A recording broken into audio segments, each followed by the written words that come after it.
Hello and welcome to my channel Ancient Vedic Astrology. I am your astro friend ज्योतिष गुरु श्री इंद्रजीत। दोस्तों, planets जब afflicted होते हैं, जब पीड़ित होते हैं, तब वो रिजल्ट एडवर्सली देते हैं, विपरीत फल देते हैं। विपरीत फल का मतलब ज़्यादातर केसेस में ऐसे प्लैनेट्स आपके हेल्थ रिलेटेड इश्यूज देते हैं। अगर वो लग्न भाव से या छठे घर से, लग्न या सिक्स्थ हाउस से कनेक्टेड हो, तो वो ज़रूर आपको हेल्थ रिलेटेड कुछ परेशानी देते हैं, आपको बीमारी देते हैं। ऐसे प्लैनेट्स कितने ज़्यादा एफ्लिक्टेड हैं, इसके ऊपर निर्भर करता है कि वो आपको कितना तकलीफ देंगे। आज हम लोग डिस्कस करेंगे प्लैनेट्स के ये जो एफ्लिक्शन है, ये जो पीड़ित प्लैनेट होते हैं, वो किस घर में किस तरीके के रिजल्ट देते हैं, और उसके साथ साथ उसके रेमेडी, उसके जो प्रोप्रिशिएशन है, उसके जो रेमेडी है, वो भी कैसे हो सकते हैं, या रेमेडी कैसे बनाते हैं हम लोग, रेमेडी के पीछे जो साइंस है वो कैसे देखते हैं। तो आइए जान लेते हैं कुछ एग्जाम्पल के जरिए। आप लोगों को समझाने के लिए मैंने एक बेसिक राशि चक्र यहाँ पे बनाया। ये मेष, ये वृषभ, ये मिथुन, ये कर्क, ये सिंह, ऐसे जा रहा है राशि चक्र एंटी क्लॉकवाइज।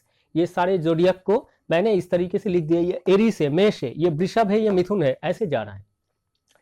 तो किसी भी एक लग्न के रिस्पेक्ट में प्लैनेट्स को समझने की कोशिश करते हैं। मान लीजिए किसी का एरीस लग्न है, एरीस यानी मेष लग्न है। मेष लग्न के रिस्पेक्ट में मान लेते हैं बृहस्पति जो है वो जुपिटर आपके 12th हाउस के स्वामी है। जुपिटर मान लीजिए 12th हाउस में बैठे हैं, ये आपका 12th हाउस है। और मान लीजिए यहाँ पे शनिदेव है, सैटर्न है, तो शनि का 1, 2, 3 तीसरा एस्पेक्ट, थर्ड एस्पेक्ट, तीसरा दृष्टि बृहस्पति के ऊपर पड़ेगा। और एक ले लेते हैं, ये मेष, वृषभ, मिथुन, कर्क, सिंह, कन्या, ये भर्गो साइन है, तो भर्गो साइन आपका 6th हाउस हो जाएगा। यहां पे मान लीजिए राहु है, मान लेते हैं। तो इस चार्ट को देखिए, इस चार्ट में बृहस्पति एफ्लिक्टेड है, पीड़ित है। बृहस्पति अपने ही घर में मौजूद है, 12th हाउस में, द्वादशवां घर में, और वही बृहस्पति पीड़ित है। लग्न आपका मेष है।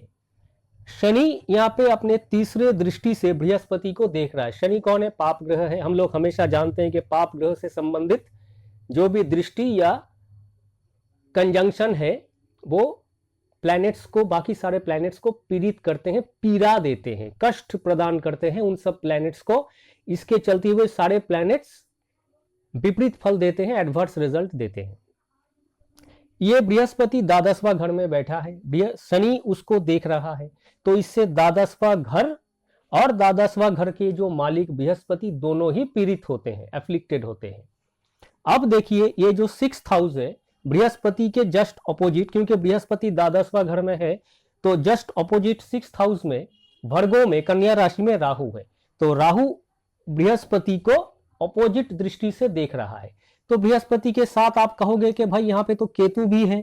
हाँ, वो भी है, यहाँ केतु भी है बृहस्पति के साथ। तो बृहस्पति राहु केतु एक्सिस में है, राहु उसे देख रहा है, राहु केतु एक्सिस में, और शनि उसे देख रहा है। तो द्वादशवां घर और बृहस्पति, द्वादशवां घर के मालिक, दोनों ही पीड़ित होते हैं, एफ्लिक्टेड होते हैं इन चार्ट के रिस्पेक्ट में।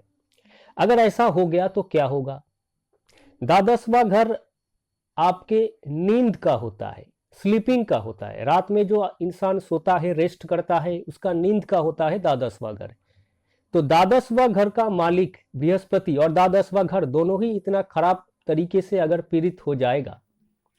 Ketu the planet of detachment द्वादशवां घर के साथ कनेक्टेड है, तो नींद ना आना या नींद ना होना, बेचैनी, रात में बार बार उठ जाना, परेशानी, इंसोम्निया, इस बीमारी को कहते हैं इंसोम्निया, नींद ठीक से ना आना। और उसके कारण दूसरे दिन जब वो सुबह उठेगा, वो उठा ही है एक्चुअली, उसको किसी काम में मन नहीं लगेगा, सारा काम उसको, उसका चिड़चिड़ापन रहेगा, मिजाज खराब रहेगा, उसको किसी के साथ भी अच्छा सलूक नहीं रहेगा उसका।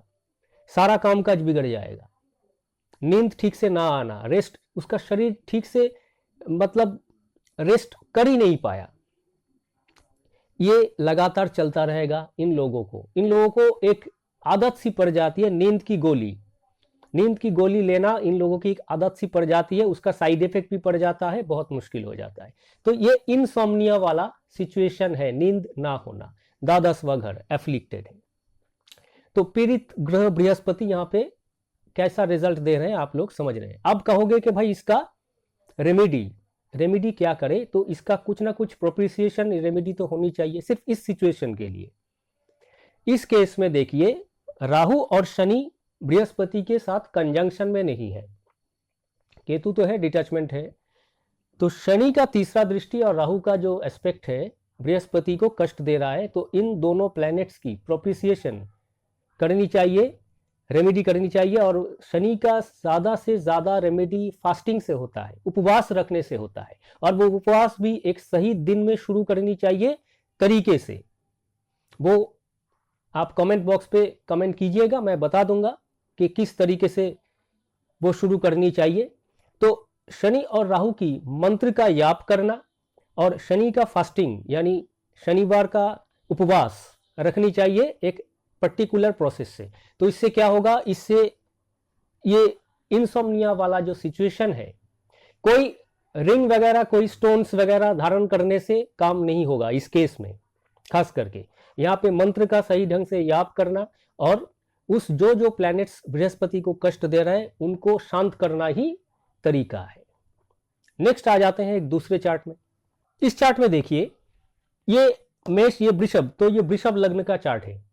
इस वृषभ लग्न के चार्ट में यहाँ पे राहु आपके कुंभ राशि में मौजूद है। ये लग्न है 1 2 3 4, तो 4th हाउस में आपके चौथे घर में रवि और बुध है। रवि और बुध चौथे घर में 4th हाउस में है, 5th हाउस खाली है। छठे घर में 6th हाउस में तुला राशि में शुक्र शनि के साथ है। ये तुला राशि है, छठे घर 6th हाउस में शनि और शुक्र एक साथ है। राहु आपके कुंभ राशि में है, ये छठा घर है, 7 8 9 10, 10th हाउस में राहु है। और लग्न आपका लग्न आपका वृषभ लग्न है। तो वृषभ लग्न की चार्ट है। इस वृषभ लग्न के चार्ट में देखिए, लग्न के जो मालिक है वो है शुक्र। शुक्र तुला राशि में बैठा है 6th हाउस में। शुक्र तुला राशि के भी मालिक होते हैं, तो छठे घर का भी मालिक है। टॉरस लग्न के लिए, for Taurus lagna, Venus is the owner of lagna and 6th both, and Venus is associated with Saturn. Shani के साथ कंजंक्शन में शुक्र बैठा है और राहु उसको क्लॉकवाइज दृष्टि से, राहु की क्लॉकवाइज एस्पेक्ट होती है, राहु क्लॉकवाइज दृष्टि से 1 2 3 4 5, राहु अपने 5वें दृष्टि से शुक्र को देख रहा है, जो शुक्र शनि के साथ बैठा है। इस केस में देखिए, ये जो छठा घर है 6th हाउस है, शनि के प्रेजेंस से थोड़ा डिस्टर्ब्ड है और राहु के दृष्टि से भी डिस्टर्ब्ड है। तो ऐसे चार्ट में ये जो 6th हाउस और शुक्र दोनों ही खराब हो जाते हैं। खास करके ये तुला राशि का सिचुएशन देखिए खराब है। ये जो आदमी है ये नॉर्मली तुला राशि और उसका लॉर्ड शुक्र दोनों ही क्या रिप्रेजेंट करता है मेल चार्ट के लिए। फीमेल चार्ट में कुछ अलग है। मैं हेल्थ इश्यूज की बात कर रहा हूं कि ये 6th हाउस है और शुक्र यहाँ पे लग्न का लॉर्ड है, तो हेल्थ इश्यूज यहाँ पे जबरदस्त देगा। क्या देगा? अब राशि चक्र का तुला पीड़ित है, शुक्र उसका मालिक है। शुक्र क्या रिप्रेजेंट करता है? नॉर्मली शरीर का जो मेल चार्ट में उसका जो सीमेंस है, उसके जो वाइटल फ्लूइड है शरीर का, वो रिप्रेजेंट करता है सेक्स ऑर्गन के जो फ्लूइड्स है। दूसरा क्या रिप्रेजेंट करता है? उसका सेक्सुअल कैपेसिटी। दूसरा शुक्र क्या रिप्रेजेंट करता है? किडनी। शुक्र उसका शरीर का हार्मोनल बैलेंस, हार्मोन्स के जो सिक्रेशंस होते हैं, शुक्र वो भी रिप्रेजेंट करता है। शुक्र रिप्रेजेंट करता है मेल चार्ट में हर्निया ओरिएंटेड डिजीज। उस केस में चंद्र भी थोड़ा सा इंपॉर्टेंट रोल प्ले करता है, चंद्रमा भी देखना पड़ता है, लेकिन 6th हाउस और शुक्र से हर्निया की प्रॉब्लम देखी जाती है और साथ साथ किडनी की भी प्रॉब्लम देखी जाती है, और जो प्रॉब्लम मैंने बताया। अब इस आदमी का हर्निया का ऑपरेशन हो चुका है, किडनी का ट्रबल इसका आ रहा है, मतलब किडनी की इश्यूज दिख रहा है, और साथ साथ इसके सेक्सुअल कैपेबिलिटी की अभी तक कोई प्रॉब्लम नहीं आई है इसकी। तो इसमें देखिए इसमें 6th हाउस और शुक्र दोनों ही खराब है। 6th हाउस से आपकी हर्निया रिलेटेड प्रॉब्लम्स, पेट के नीचे का जो हिस्सा है वो 6th हाउस होता है। मोस्ट इंपॉर्टेंटली पेट की बात अगर कर रहे हैं तो 5th हाउस देखिए भर्गो है, कन्या राशि है, तो भर्गो के एक साइड पे रवि है, भर्गो के एक साइड रवि है, दूसरे साइड शनि देव है, यानी ये भर्गो जो 5th हाउस है ये पाप ग्रह से बीचों बीच है, दोनों पाप ग्रह से बीचों बीच पड़ गया है। ये जो 5th हाउस है बुध का जो घर है, दोनों पाप ग्रह से ये पीड़ित हो रहा है, ये जो 5th हाउस, और 5th हाउस का लॉर्ड भी रवि के साथ संपर्कित है।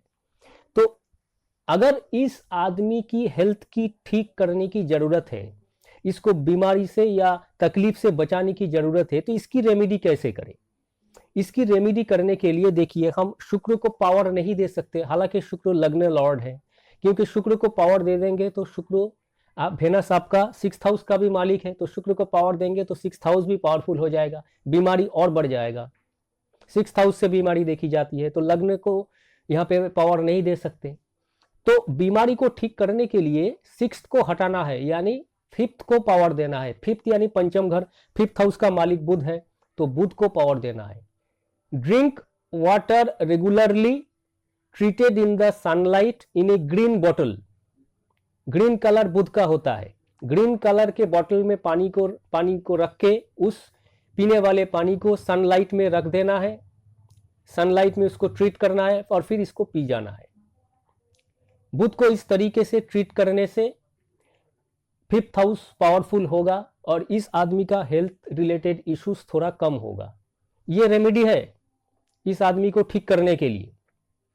और क्या कर सकते हैं? कॉपर वेसल्स के, तांबे का पात्र में यानी कॉपर वेसल में आप अगर रेगुलरली पानी पिए, उससे भी उसका हेल्थ थोड़ा सा वाइटलिटी महसूस करेगा, थोड़ा सा बेहतर होगा। अब इसी चार्ट में मान लीजिए, ये सब हटा देते हैं, इसी चार्ट में ये सब हटा लीजिए, मान लीजिए आपके कुछ सिचुएशन ये 6ठे घर में है, तो मान लीजिए बुध यहाँ पे है, मरकरी, और यहाँ पे शनि को बिठा देते हैं, शनि उच्च का हो गया तुला राशि में, और राहु जहां था वही थे, तो टॉरस लग्न है। टॉरस लग्न होगा तो दूसरा घर यहां होगा, 5वां घर इधर होगा। ये टॉरस है, वृषभ लग्न है, वृषभ, मिथुन, कर्क, सिंह, कन्या, तुला, ऐसे जा रहा है। तो ये दूसरे और 5वें घर का मालिक कौन है? बुध है। दूसरे और 5वें घर का मालिक है बुध। बुध कौन होता है? प्लैनेट ऑफ एडुकेशन, शिक्षा की प्लैनेट होती है। ऐसा बुध जब दूसरे और 5वें घर का मालिक हो जाए, मिथुन और कन्या दोनों का मालिक बुध हो गया, तो दूसरे और 5वें घर से शिक्षा ही देखी जाती है। 5th हाउस से उच्च शिक्षा, 2nd हाउस से लोअर लेवल की जो शिक्षा है, स्कूल लेवल की शिक्षा है, तो दूसरे और 5वें घर का मालिक है बुध। तो बुध पूरी तरह से एडुकेशन है। टॉरस लग्न के लिए, वृषभ लग्न के लिए Budh is the planet of education. उस बुध को देखिए, वो बुध शनि द्वारा पीड़ित है, शनि तुला राशि में उच्च का है, मजबूत है, और बुध 6ठे घर में 6th हाउस में, 6th house is the house of obstacles, बीमारी, परेशानी, वहां पे शनि उच्च का है और बुध को पीड़ा दे रहा है। बुध पीड़ित है शनि द्वारा कंजंक्शन में, और राहु उसको क्लॉकवाइज देख रहा है, 1 2 3 4 5, राहु अपने 5वें क्लॉकवाइज दृष्टि से बुध को देख रहा है। तो बुध शनि और राहु दोनों द्वारा पीड़ित है।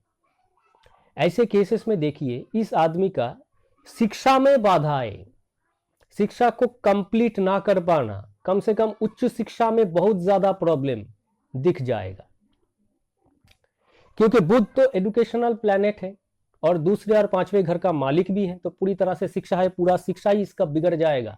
और जैसे ही इसका एग्जाम आएगा, सबसे बड़ी बात, जैसे ही इसका एग्जाम आएगा स्कूल के, उसके पहले पहले ये बीमार पड़ेगा।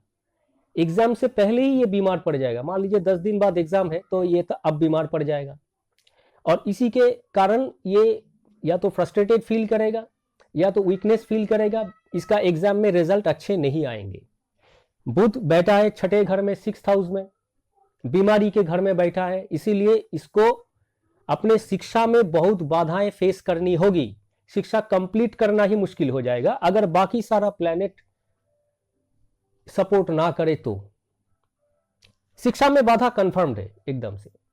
तो ये जो प्रॉब्लम है इसको कैसे ठीक करें, इसके भी रेमेडी पहले जैसा करना है। एक ग्रीन कलर के बॉटल में पानी को रख के सनलाइट में ट्रीट करके उसको पीना है रेगुलरली, और साथ ही साथ ग्रीन प्लांट्स, छोटे जो पौधे होते हैं ग्रीन कलर के, उसको देखभाल करना, पानी देना, उसको फल फूलने में मदद करना। छोटे छोटे ग्रीन कलर के जो पौधे हैं उनको बचा के रखना, उनकी सेवा करना, इससे बुद्ध मजबूत होगी। ग्रीन कलर के एमरल्ड रिंग भी ये पहन सकते हैं। एमरल्ड रिंग ग्रीन कलर के, इस केस में आप पन्ना धारण कर सकते हैं 5 से 6 कैरेट के बीच। बुद्ध के लिए एमरल्ड या पन्ना धारण कर सकते हैं, उससे भी अच्छा होगा। लेकिन एमरल्ड बहुत बढ़िया क्वालिटी के नहीं होगा तो काम उतना नहीं होगा। तो अल्टरनेटिव जो मैंने बताया उससे काम करने की कोशिश करें, रेगुलरली करें तो फायदा जरूर होगा। तो ये तरीका है रेमेडी के पीछे का साइंस। रेमेडी कैसे किया जाता है, किस तरीके से किया जाता है, किस कारण किया जाता है।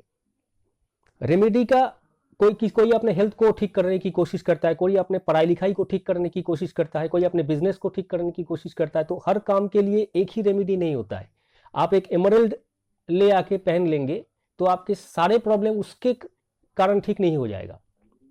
उसके कुछ पीछे का कारण या कुछ रीजन है जिसको समझना पड़ेगा। और रेमेडी आज करने से कल ही तुरंत उसको फल मिल जाएगा ऐसा भी नहीं है। उसको धैर्य रखना है, पेशेंस रखना है, धीरे धीरे ग्रेजुअली उसका डेवलपमेंट होता है। और उसको भरोसा या विश्वास भी रखना चाहिए कि इससे मेरा काम होगा। तो मैं आप लोगों को ये बताने की कोशिश कर रहा था कि प्लैनेट्स के जो एफ्लिक्शन, जैसे यहाँ पे बुध पीड़ित हो गया तो बुध के पीड़ित होने का, या आप शुक्र के पीड़ित होने का, या बृहस्पति के जो पीड़ित होने का, मैंने तीनों चार्ट आप लोगों को समझाने की कोशिश की। इससे मैं आप लोगों को बता रहा हूं कि एक्चुअली प्लैनेट्स पीड़ित होता है, एफ्लिक्टेड होता है, तो हेल्थ रिलेटेड इश्यूज कैसे देते हैं और कैसे हम उसको ठीक करें, उसके रेमेडी भी क्या है।